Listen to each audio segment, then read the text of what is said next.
Welcome to the active versus passive voice video. In this video, we are going to define voice of verbs. We are also going to identify the differences between the active and the passive voice.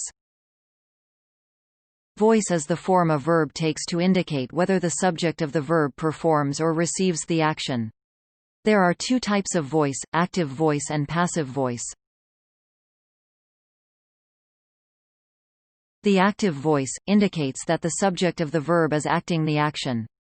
Because the subject does or acts upon the verb in such sentences, the sentences are said to be in the active voice. On the other hand, in a passive voice sentence, the subject becomes the passive recipient of the action. Because the subject is being acted upon or is passive, such sentences are said to be in the passive voice. The table below compares sentences in the active and passive voice. Jane emailed the report. Is in the active voice. Jane, the subject, is doing the action of emailing the report. On the other hand, the report was emailed by Jane, is in the passive voice. The subject is now the report and is the one being emailed. The report is not doing the action. Instead, it is being acted upon. Though not always, sentences in the active voice are generally concise. The example here only has 4 words. Sentences in the passive voice are generally longer. The example has 6 words. Another example. The team will finish the project on Tuesday. Is in the active voice.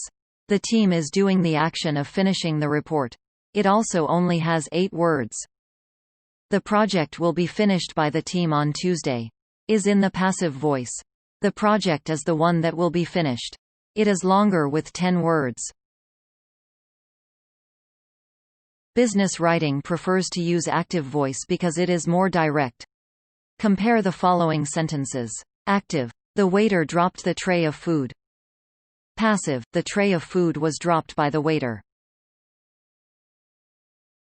The active voice is less awkward and clearly states the relationship between subject and action. Compare the following sentences. Passive. Your request for funding has been denied by the review committee. Active. The review committee denied your request for funding. On the other hand, in general, the passive voice is less direct, less forceful, and less concise than the active voice.